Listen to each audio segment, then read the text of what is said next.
The music died with her voice on a humid Seattle night in July 1993. Mia Zapata, 27 and rising like a comet through the grunge scene, walked out of a friend's apartment just after midnight, her laughter still echoing in the stairwell, her dreams still burning bright. By dawn she was gone, strangled, assaulted, left broken on a quiet road in the Central District while the city slept. For 10 years, her killer walked free, hiding behind an ordinary face in an ordinary neighborhood, while her mother wrote letters that went unanswered and her bandmates played songs that would never be finished. But DNA doesn't forget, and when the truth finally surfaced in 2003, it didn't just solve a cold case, it shattered everything Seattle believed about monsters living among us. Some secrets are buried so deep that only science can dig them up. Before we get into the story, drop a comment with your country and the time right now. The neon glow of Capitol Hill pulsed against the summer darkness, casting rainbow reflections on rain-slicked streets. Inside a cramped rehearsal space above a record shop, the Gits had just finished their best session yet. Mia Zapata sat cross-legged on a milk crate, her guitar resting against her knee as she scribbled notes on a crumpled set list. "We'll open with Second Skin," she told Steve Moriarty, who was still catching his breath behind the drum kit.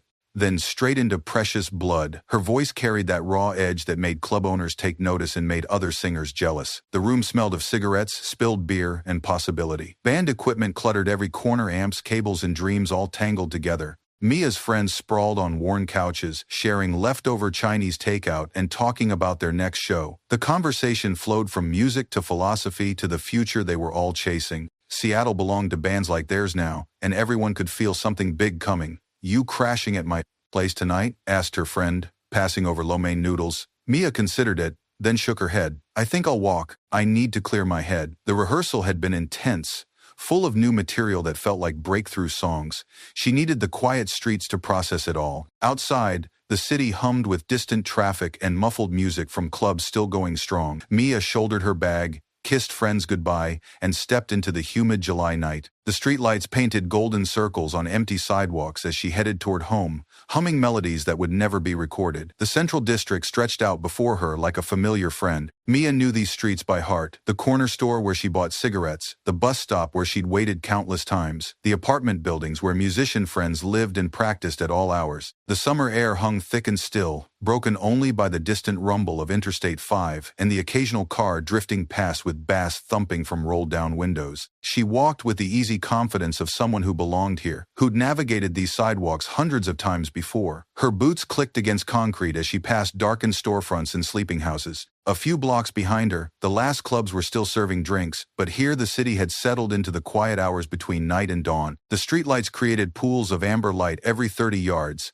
leaving stretches of shadow between them. Mia moved through light and darkness, her silhouette appearing and disappearing like a ghost. She paused at an intersection, looking both ways out of habit more than concern. A cat darted across the street, startling her into a laugh that echoed off empty buildings. She couldn't know that eyes were watching from those shadows, couldn't sense the danger that lurked beyond the reach of street lamps. The city felt safe to her, protective even. This was her neighborhood, her scene, her people. Nothing bad happened to girls like her in places like this. She crossed the intersection and continued walking, her figure growing smaller in the distance until the darkness swallowed her completely. The street fell silent except for the whisper of wind through telephone wires and the distant hum of a city that never truly slept. Dawn came gray and reluctant, filtering through low clouds that promised rain. Marcus Rodriguez was walking to his construction job when he saw something that didn't belong on the quiet residential street. A splash of color against the asphalt, red fabric and pale skin that made his stomach lurch before his brain could process what he was seeing. He stopped walking, stepped closer,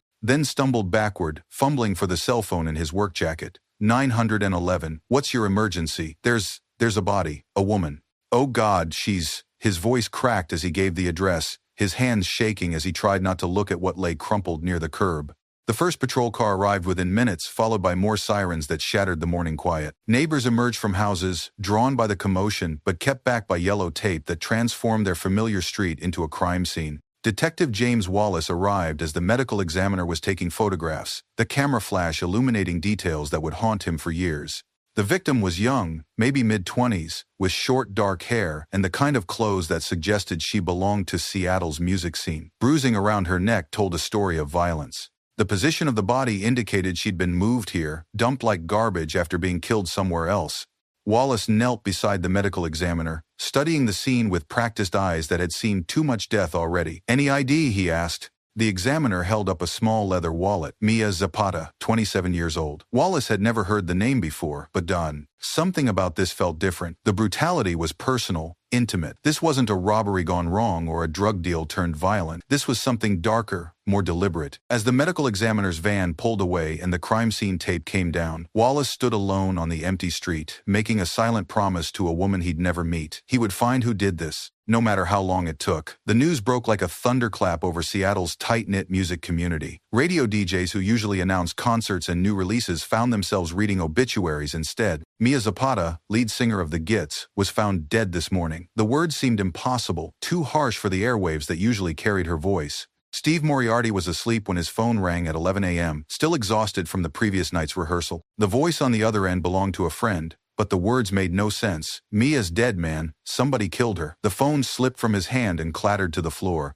the friend's voice continuing to talk from the carpet while Steve stared at the ceiling, trying to make reality rearrange itself into something bearable. The band's practice space became a makeshift memorial within hours. Friends arrived carrying flowers, candles, and bottles of beer to pour out on the sidewalk. Someone had written Mia lives in chalk on the brick wall, and others added hearts, song lyrics, and promises to never forget. The local news crews arrived by afternoon, their cameras capturing the grief of people too young to understand how quickly everything could change. Record stores throughout Capitol Hill put the Gits albums in their front windows. Club owners who had booked the band hung black banners over their doors. The Seattle Times ran a front-page story with Mia's photo, her eyes bright, her smile confident, frozen in a moment when the future stretched endlessly ahead. Rising star silenced. Read the headline, words that would be reprinted in music magazines across the country. By evening, a candlelight vigil had formed outside the club where the Gits played their last show. Hundreds of people stood in silence, their flames flickering in the summer darkness while someone played Mia's songs on an acoustic guitar. The music floated over the crowd like a blessing and a curse, beautiful and heartbreaking all at once. The funeral home struggled to accommodate everyone who wanted to pay their respects. Mia's mother had flown in from Ohio, her face drawn with grief that seemed to age her years in a single week. She sat in the front row, clutching a memorial program that featured her daughter's photo and lyrics from Precious Blood, words about strength and survival that now carried unbearable irony. Steve Moriarty and the surviving members of the Gits took the stage at the service, their instruments feeling foreign in their hands. They played 3 songs, including Second Skin, the one Mia had wanted to open their next show with. Steve's drumsticks felt like lead weights, each beat a hammer blow to his chest. When they finished, the silence in the room was deafening. Friends and fans filled every seat, spilling out into the lobby and onto the sidewalk outside. They wore black clothes mixed with band t-shirts, creating a collision of mourning and music that somehow felt appropriate. Detective Wallace sat in the back, his eyes scanning faces, looking for anything unusual, anyone who seemed out of place or overly interested. Killers sometimes attended their victims' funerals, feeding off the grief they'd caused. Joan LeClaire stood near the back, her jaw set with determination that surprised even her. She'd known Mia from the scene, had admired her fearlessness on stage and her kindness off it. Now, watching her mother weep over a casket that held dreams cut short, Joan felt something crystallize inside her chest. This couldn't happen again. They couldn't let another woman walk alone into danger while the rest of the world slept. As the service ended and mourners filed past the casket, Mia's mother placed her hand on the polished wood and whispered words that would echo for years. "I will not stop until we know who did this. I promise you that." The words weren't loud enough for anyone else to hear, but Detective Wallace, lingering nearby, caught the fierce determination in her voice. He realized he wasn't the only one making promises to the dead. The evidence room in the Seattle Police Department filled with boxes marked Zapata, Mia case, number 937847. Detective Wallace spent his days chasing leads that dissolved like morning fog. The crime scene had yielded some physical evidence fibers, a few hairs, and samples that might contain DNA if the technology improved. But in 1993, DNA analysis was still expensive, time-consuming, and unreliable for anything but the clearest samples. Wallace interviewed everyone who'd seen Mia that final night, her bandmates, the friends at the rehearsal, the people who might have glimpsed her walking home. Each conversation added pieces to a puzzle that refused to form a complete picture. She'd left the practice space around midnight. She'd been seen walking near Pine Street around 12:30 a.m. After that, nothing until Marcus Rodriguez found her body 6 hours later. The detective followed theories down dead-end streets. Maybe it was someone from the music scene, jealous of her success or nursing some twisted obsession. Maybe it was random, a predator prowling the Central District looking for an opportunity. Maybe it was someone she knew, someone who'd earned her trust before betraying it in the worst possible way. Each theory demanded investigation, interviews, surveillance. Each one led nowhere. Late at night, Wallace would spread crime scene photos across his desk, studying them until his eyes burned. The brutality suggested rage, but the location where she was found indicated calculation. Someone who knew the neighborhood, who understood which streets stayed empty in the early morning hours. Someone who could commit murder and then vanish back into ordinary life without raising suspicion. The case consumed him in ways that worried his partner and frustrated his captain. "You've got other cases, Jim," his lieutenant reminded him. "You can't save them all." But Wallace couldn't let go. Every night, he locked the evidence away in metal filing cabinets and promised Mia's photograph that tomorrow would bring answers. The promises were getting harder to keep. Within a month of Mia's funeral, Joan LeClaire had organized the first meeting of what would become Home Alive. They gathered in a community center basement, about 20 women who'd been shaken by the murder and refused to accept that walking alone meant risking death. The fluorescent lights buzzed overhead as Joan stood before the group, her voice steady despite the emotion behind it. "We can't bring Mia back," she said, looking around the circle of faces. "But we can make sure no other woman dies because she didn't know how to fight back." The words hung in the air, heavy with grief and possibility. These women had lost a friend, a voice, a light in their community, but from that loss, they could build something that would outlast their tears. The first self-defense class was awkward, full of nervous laughter and fumbled techniques. None of them were natural fighters, but they learned to throw punches, to break free from grabs, to trust their instincts when something felt wrong. Joan brought in instructors from martial arts studios, police officers who taught crowd safety, paramedics who explained how to help assault victims. Word spread through the music community like ripples on a pond. The club started posting Home Alive flyers next to concert announcements. Radio DJs mentioned the classes between songs. What began as a response to one woman's murder grew into something larger, a network of people determined to transform helplessness into action. The first benefit concert filled a venue that held 300 people. Local bands donated their time, playing sets that raised money for classes and awareness campaigns. When Steve Moriarty took the stage with a new band, he dedicated their entire set to Mia's memory. "She would have loved this," he told the crowd, his voice cracking slightly. "She would have been proud that her death meant something more than just another news story." The applause that followed felt like a prayer and a promise combined. By winter, the investigation had slowed to a crawl. New cases demanded Detective Wallace's attention: drug-related shootings, domestic violence calls, robberies that actually had suspects and witnesses. The Zapata file grew dusty on his desk, then moved to a filing cabinet, then migrated to the cold case storage room where hundreds of other unsolved mysteries waited for breaks that might never come. The media moved on to other stories. The music scene gradually healed around the wound of Mia's absence, though her songs still played in clubs and her memory still sparked conversations about women's safety. Home Alive continued to grow, teaching classes and organizing events, but the initial urgency faded into routine activism. Mia's mother called the Seattle Police Department once a month, asking if there were any new developments. The conversations with detectives grew shorter each time. "We're still working on it, Mrs.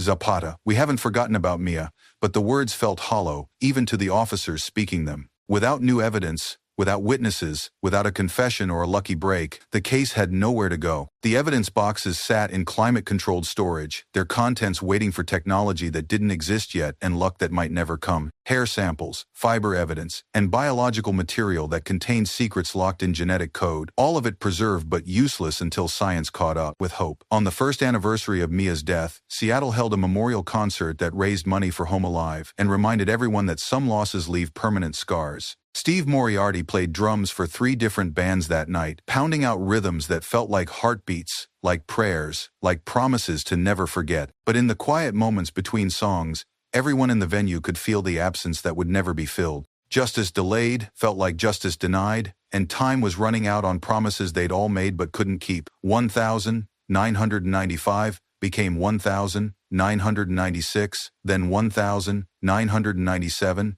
then 1,998. Detective Wallace retired and was replaced by younger officers who inherited his files and his frustrations. Detective Linda Carr took over the Zapata case with fresh eyes and stubborn determination, but she found the same dead ends that had stymied her predecessor. The evidence remained locked away, waiting for advances in forensic science that seemed always just out of reach.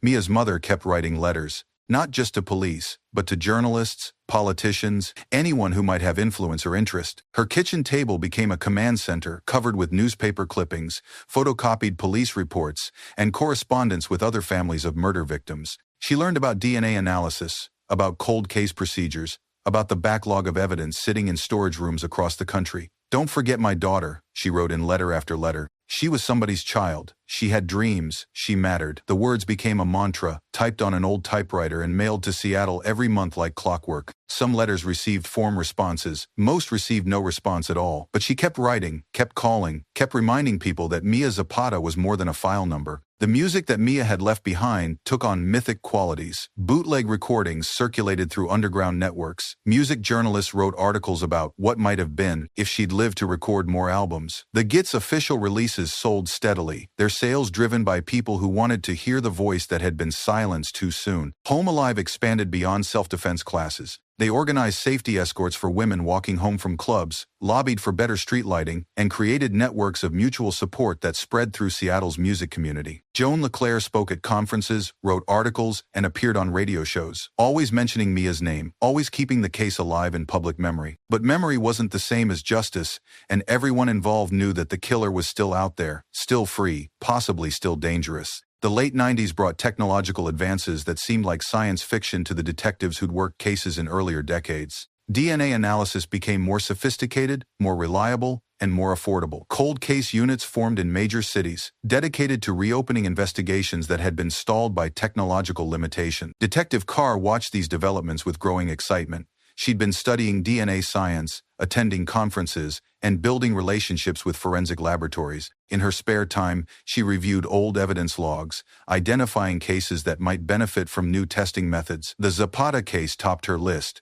The samples were well preserved, she explained to her lieutenant during a budget meeting. Clean chain of custody, proper storage conditions. If there's enough biological material for a profile, we could finally get some answers. The lieutenant, facing pressure from above to show results, approved the testing request. It would cost money, but if it solved a high-profile case, the department would look good. The evidence was retrieved from storage, like artifacts from an archaeological dig. Each sealed bag was labeled with dates and case numbers, evidence of painstaking work by investigators who'd hoped their care would someday pay off. The samples were transported to the State Forensic Laboratory where technicians used techniques that hadn't existed when Mia died. Home Alive held its 7th anniversary memorial concert that year, drawing crowds that had grown with the organization's reputation. They'd taught self-defense to thousands of women, organized safety initiatives, and influenced policy changes throughout the Pacific Northwest. But the original inspiration for their work remained unavenged, and everyone involved felt the weight of that unfinished business. Joan LeClaire stood before the anniversary crowd and spoke about progress and persistence. "Mia's death sparked something that has saved lives," she said, "but our work won't be complete until her killer faces justice." The applause was respectful but tinged with sadness. 7 years was a long time to wait for closure that might never come. The millennium brought new hope and old frustrations. Y2 Kelvin's fears proved groundless, but the passage into 2000 felt symbolic for cold case investigators.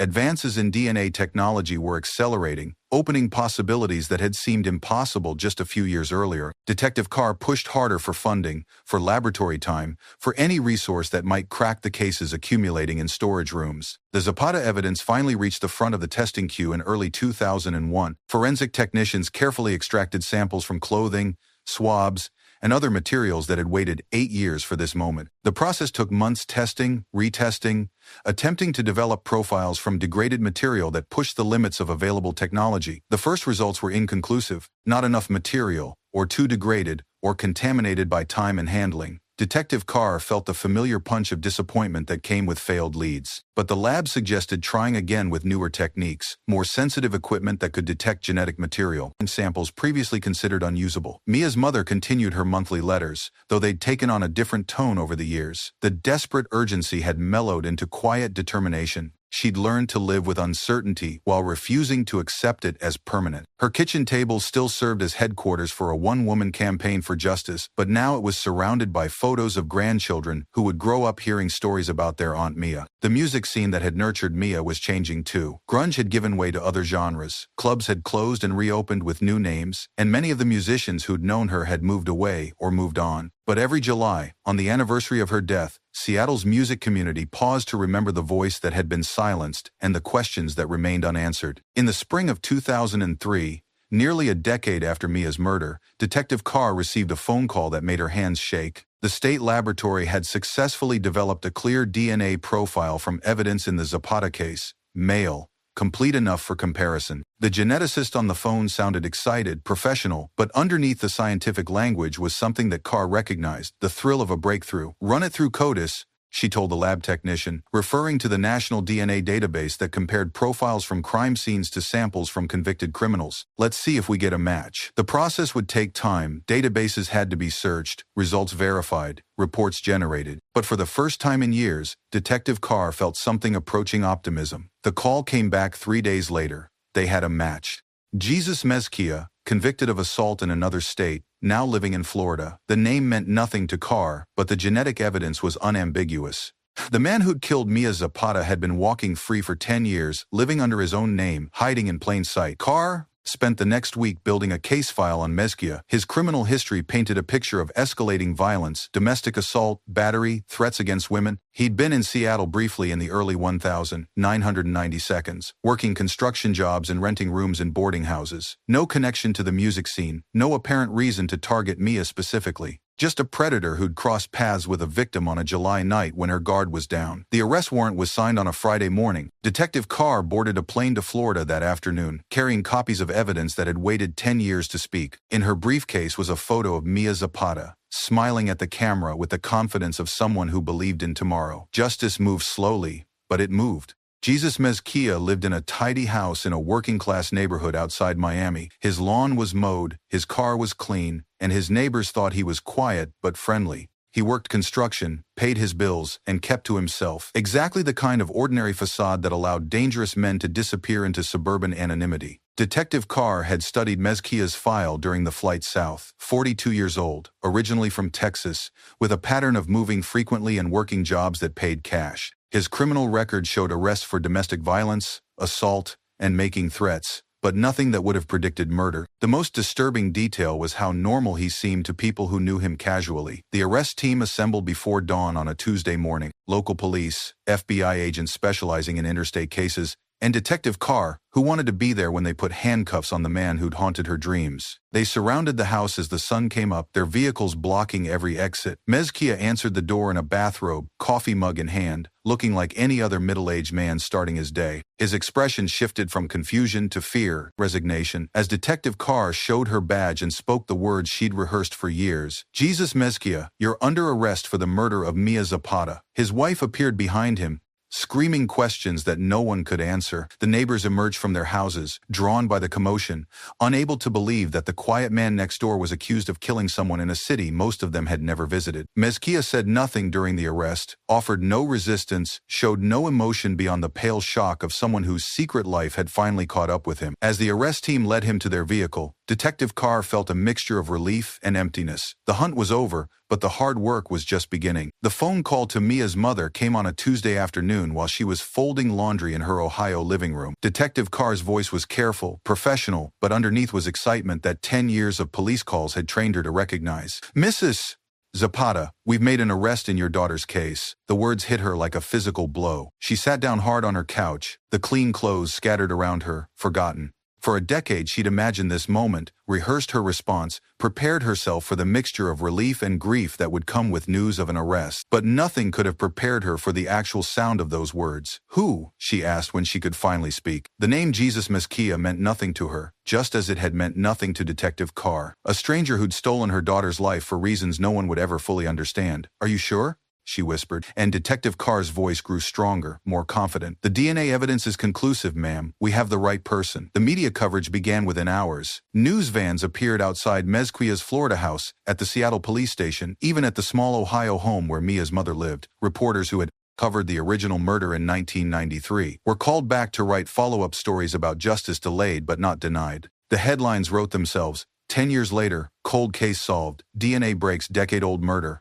In Seattle, the news spread through the music community like wildfire. Steve Moriarty got the call while teaching drum lessons to teenagers who'd never heard of the Gits. Joan LeClaire heard about it on the radio while driving to a Home Alive board meeting. Both of them pulled over and cried, overwhelmed by emotions they'd kept bottled up for years. The arrest felt like the end of something, but everyone involved knew it was actually just the beginning of another long wait. The extradition process took weeks, filled with paperwork and legal procedures that frustrated everyone waiting for resolution. Mezquia fought the transfer to Seattle, hiring attorneys who argued technicalities and jurisdictional issues. But DNA evidence was harder to dispute than legal technicalities, and eventually the courts ruled that he would face trial in Washington state. The flight from Miami to Seattle felt symbolic to Detective Carr, who escorted Mezquia personally. She sat 3 rows behind him, studying the back of his head and trying to reconcile this ordinary-looking man with the brutality of Mia's murder. He read a paperback novel during the flight, ate the airline peanuts, and looked like any other passenger except for the handcuffs hidden beneath a jacket draped over his wrists. The plane landed at SeaTac Airport on a gray November afternoon. News crews waited behind police barriers as Mezquia was led through the terminal in shackles,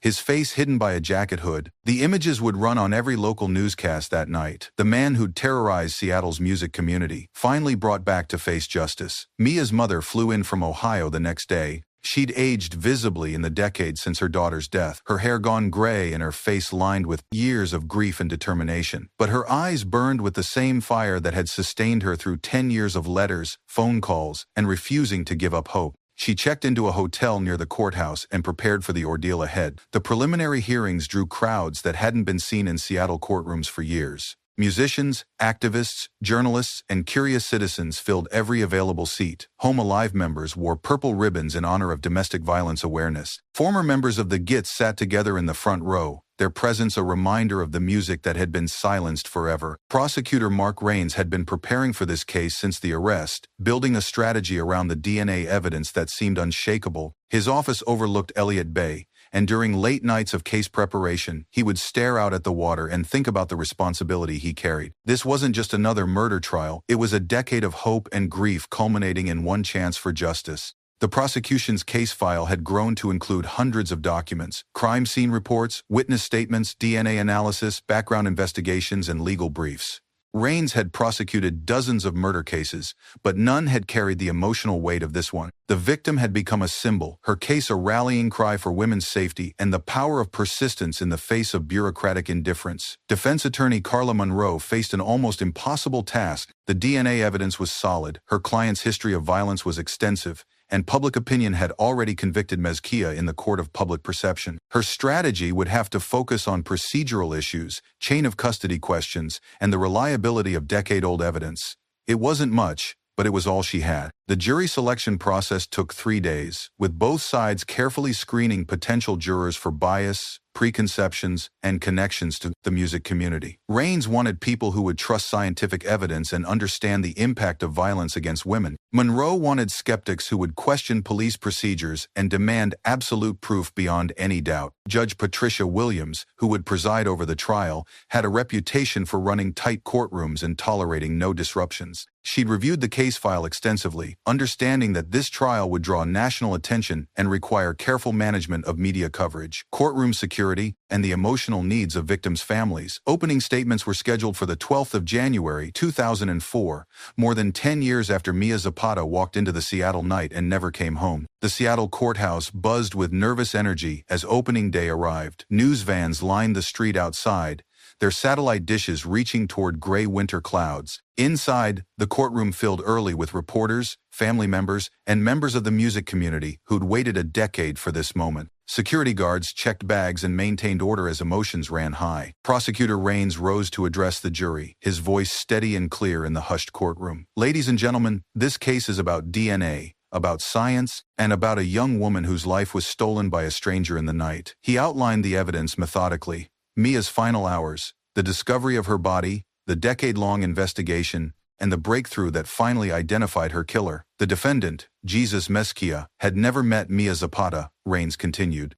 She was not his girlfriend, not his co-worker, not someone he knew from the neighborhood. She was simply a woman walking home alone, and he saw her as an opportunity. The prosecutor's words hung in the air like an indictment of every woman's worst fears. Defense attorney Monroe offered a different narrative in her opening statement. The prosecution wants you to believe that a small sample of genetic material, preserved for 10 years in police storage, can tell you beyond any doubt who committed this crime. She questioned the reliability of decade-old evidence, the possibility of contamination, and the rush to judgment that came with finally having a suspect after years of frustration. Mia's mother sat in the front row, her hands folded in her lap, her eyes never leaving the jury. She'd waited 10 years to hear these arguments, 10 years to watch someone be held accountable for her daughter's death. Now, sitting in this courthouse surrounded by strangers who would decide her daughter's fate one more time, she felt the weight of every day that had passed since that July morning when the phone rang with news that changed everything. The prosecution's first witness was Steve Moriarty, whose testimony about Mia's final night brought the victim to life for jurors who knew her only as a name in court documents. He described the rehearsal, the excitement about new songs,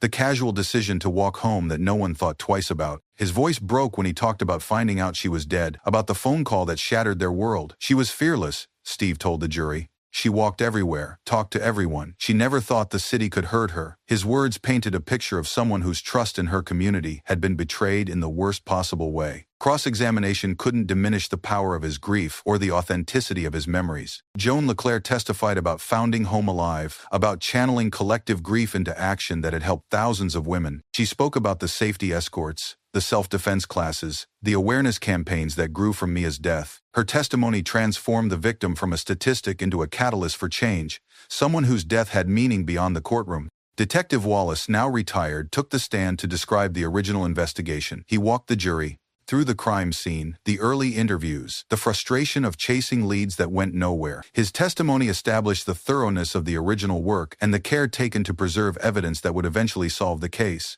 "I never forgot her face," Wallace told the prosecutor. "Every time I looked at those crime scene photos, I promised her we'd find who did this. I retired without keeping that promise, but I'm glad someone else could finish the job." His words carried the weight of a decade's worth of sleepless nights and unanswered questions. The defense tried to poke holes in police procedures, suggesting that evidence might have been contaminated or mislabeled during the investigation. But the detectives had been careful, following protocols designed to preserve the integrity of biological samples, even when the technology to analyze them didn't exist yet. The DNA expert testimony was the centerpiece of the prosecution's case. Dr. Sarah Chen, the forensic geneticist who developed Mezquia's profile, explained the science in terms the jury could understand. She showed charts comparing genetic markers, probability calculations that reached into the trillions, and chain of custody documentation proving the evidence had been properly handled. The DNA profile developed from evidence in this case matches the defendant's genetic profile at 13 different locations, Dr. Chen explained. The probability of this being a coincidence is approximately 1 in 2.7 trillion. She'd testified in hundreds of cases, but the precision of this match was unusually clear, even for DNA evidence. Defense attorney Monroe challenged the reliability of decade-old samples, the possibility of contamination during storage, and the interpretation of genetic data that pushed the limits of available technology. But Dr. Chen's responses were confident and detailed, backed by documentation that showed proper procedures had been followed throughout the testing process. "DNA doesn't lie," Prosecutor Raines said during redirect examination. "It doesn't forget, it doesn't change its story, and it doesn't have reasons to mislead a jury. The genetic evidence in this case is as close to certainty as science can provide." The jury listened intently, many taking notes, all seeming to grasp the significance of what they were hearing. The courtroom was packed for this testimony, with many spectators understanding that this was the moment when science would either convict or exonerate the defendant. Mezquia sat at the defense table, showing little emotion, occasionally whispering to his attorney, but otherwise remaining silent as his genetic code was dissected for a room full of strangers. Mia's mother watched the DNA testimony with fierce attention, finally hearing the scientific explanation for how her daughter's killer had been identified. After 10 years of hoping that technology would eventually provide answers, she was witnessing the fulfillment of that hope in the most clinical and definitive way possible. The prosecution's case against Mezquia extended beyond the DNA evidence to include his history of violence against women. Detective Carr testified about investigating his background, discovering a pattern of abuse that stretched back years and across multiple states. Police reports from Texas, Arizona, and Florida painted a picture of escalating aggression and predatory behavior. "The defendant has a documented history of violence against women," Detective Carr explained. "Domestic abuse, assault, making threats." The pattern shows someone whose behavior became increasingly dangerous over time. She read from police reports describing incidents where Mezquia had choked girlfriends, threatened strangers, and displayed the kind of rage that could escalate to murder. Former girlfriends testified via video link, describing relationships marked by control, intimidation, and physical abuse. One woman showed photos of bruises on her neck, similar to the injuries that had killed Mia. Another described threats Mezquia had made about what he would do to women who disrespected him. He said women needed to be taught lessons. One ex-girlfriend testified, her voice barely audible in the hushed courtroom. He said some women asked for what they got. The testimony was difficult to hear, but it established a pattern of thinking that could explain why a stranger might become a victim. The defense objected repeatedly, arguing that past behavior couldn't prove guilt in this specific case. But Judge Williams allowed most of the testimony, ruling that it established motive and showed a pattern of behavior consistent with the crime. The jury heard story after story of women who had survived encounters with Mezquia's violence, their testimony serving as voices for the one woman who couldn't speak for herself. Mezquia's reaction to this testimony was carefully watched by court observers. He remained largely expressionless, occasionally shaking his head or whispering to his attorney, but showing none of the emotion that filled the rest of the courtroom. Closing arguments brought the decade-long journey full circle. Prosecutor Raines addressed the jury with controlled passion, summarizing evidence that painted an undeniable picture of guilt. The DNA evidence alone is enough to convict, he said, but when you add the defendant's history of violence, his presence in Seattle at the time of the murder, and the complete lack of any innocent explanation for how his genetic material came to be on the victim, the conclusion is inescapable. He reminded the jury about Mia's dreams, her music, and her impact on the community. She was 27 years old with her whole life ahead of her. She trusted her city, her neighborhood, her fellow human beings. Jesus Mezquia betrayed that trust in the most violent way possible. And then he walked away and lived freely for 10 years, while her family and friends suffered with unanswered questions. Defense attorney Monroe made her final appeal to reasonable doubt, questioning the handling of evidence, the reliability of decade-old samples, and the rush to judgment that came with finally having a suspect. The prosecution wants you to believe that science is infallible, she argued. But science is only as good as the people performing it, and 10 years is a long time for evidence to degrade, to be contaminated, and be mishandled. She reminded the jury of their responsibility to convict only if proof exceeded all reasonable doubt. If you have questions about the evidence, if you're not completely certain, then you must find the defendant not guilty. That's how our system works, and that's the only way justice can truly be served. The courtroom fell silent as both attorneys finished their arguments. Judge Williams instructed the jury on the law, explaining their duty to weigh evidence carefully and reach a unanimous decision. As the 12 men and women filed out to begin deliberations, everyone else could only wait and hope that 10 years of investigation would finally yield the justice that had been so long delayed. The jury deliberated for 8 hours across 2 days, their discussions hidden behind closed doors, while everyone else waited in courthouse hallways and nearby coffee shops. Mia's mother paced the corridors, surrounded by friends and family who'd flown in for the verdict. Steve Moriarty sat with other band members, all of them looking older and wearier than they had 10 years ago. Joan LeClaire organized a vigil outside the courthouse, with Home Alive members holding candles and singing songs that Mia had written. The media captured images of the growing crowd, people who'd been touched by her story and wanted to witness its conclusion. Detective Carr remained in the courthouse, unable to concentrate on anything except the jury room, where 12 strangers held the resolution to a case that had defined her career. The call came at 3:47 p.m. on the second day of deliberations. The jury had reached a verdict. Word spread quickly through the courthouse and the crowd outside, everyone rushing back to their seats for the final scene of a drama that had stretched across a decade. Mezquia was brought back into the courtroom, his face showing the first real emotion anyone had seen: fear. Judge Williams called the court to order as the jury filed back in, their faces serious and tired. The foreman, a middle-aged accountant who'd taken detailed notes throughout the trial, stood to read the verdict that would close one chapter while opening another.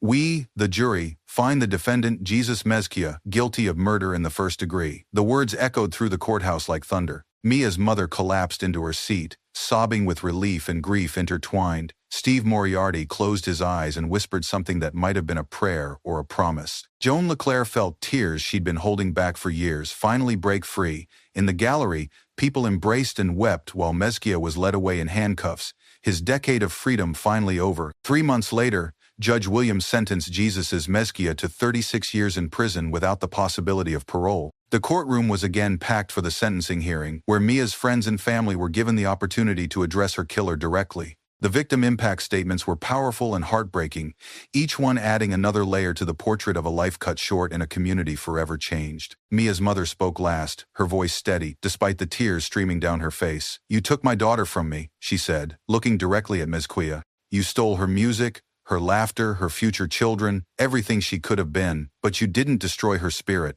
She lives on in every woman who learned to defend herself, in every song that carries her memory, in every person who refused to let her death be meaningless." Steve Moriarty read lyrics from a song Mia had been working on before she died, words about hope and resilience that seemed prophetic now. Joan LeClaire spoke about the thousands of women who'd learned self-defense through Home Alive, calling them Mia's living legacy. Each statement built toward the same conclusion: death had ended Mia's life, but it hadn't stopped her impact. Mezquia was given the chance to speak but declined, offering no apology, no explanation, no acknowledgement of the pain he'd caused. He was led away to begin a sentence that would likely keep him in prison for the rest of his life, finally paying for crimes that had gone unpunished for too long. Outside the courthouse, the gathered crowd held a spontaneous celebration that felt equal parts joy and sorrow. Justice had been served, but it had taken 10 years and couldn't bring back the voice that had been silenced. The victory was real but incomplete, satisfying but bittersweet. The cameras captured it all, the end of a story that had captivated Seattle and inspired changes that reached far beyond one city's music scene.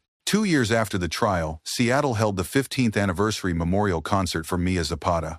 The venue was larger than the first tribute shows, reflecting Home Alive's growth and the enduring power of her story. Bands that had been influenced by her music performed songs that bridged the gap between her generation and the next, keeping her voice alive in new interpretations and style. Steve Moriarty took the stage with a gray beard and lined face that showed the passage of time, but his drumming was as powerful as ever. Mia would be 42 now, he told the crowd between songs. She'd probably be complaining about her knees hurting after shows, just like the rest of us old-timers.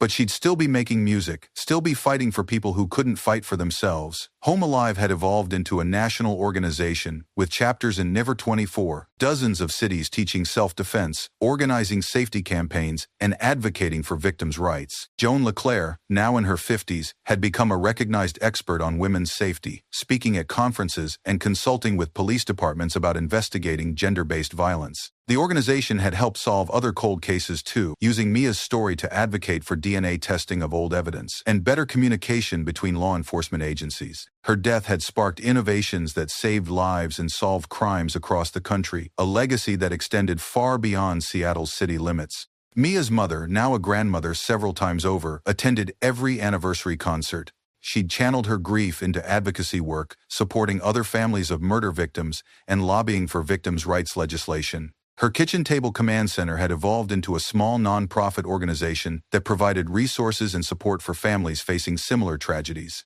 The concerts always ended the same way, with everyone in the venue singing Precious Blood together, their voices carrying Mia's words into the night air like a prayer and a promise that she would never be forgotten. The case had ripple effects that extended far beyond its resolution. The DNA evidence that convicted Mezquia had been preserved using techniques that became standard practice in police departments nationwide. Training programs taught investigators to handle biological evidence with an eye toward future technological advances, understanding that today's unsolvable case might become tomorrow's breakthrough. Mezquia's conviction also highlighted the importance of maintaining DNA databases and sharing information between jurisdictions. His crimes had crossed state lines, but improved communication between law enforcement agencies meant that patterns of violence could be identified and stopped more quickly. Other cold cases were solved using similar techniques, giving closure to families who'd waited decades for answers. The legal precedents set during the trial strengthened the use of DNA evidence in courtrooms and established protocols for handling old biological samples. Defense attorneys could still challenge the science, but the standards for admissibility had been refined and strengthened by cases like this one. Home Alive's success inspired similar organizations in other cities, creating a network of groups focused on preventing violence against women. Their model of combining self-defense training with community organizing and political advocacy became a template copied across the country. The name Mia Zapata became synonymous with the transformation of grief into action. Music historians and feminist scholars wrote extensively about Mia's impact on punk and grunge culture, analyzing her lyrics and performances in the context of women's experiences in male-dominated scenes. Her songs were studied in college courses, her story told in documentaries, her influence traced through subsequent generations of female musicians. The memorial plaque installed outside the club where the Gits used to play became a pilgrimage site for musicians and activists. Fresh flowers appeared regularly, left by people who'd never met Mia but understood her importance. Graffiti covered the surrounding walls with lyrics, tributes, and promises to continue her work.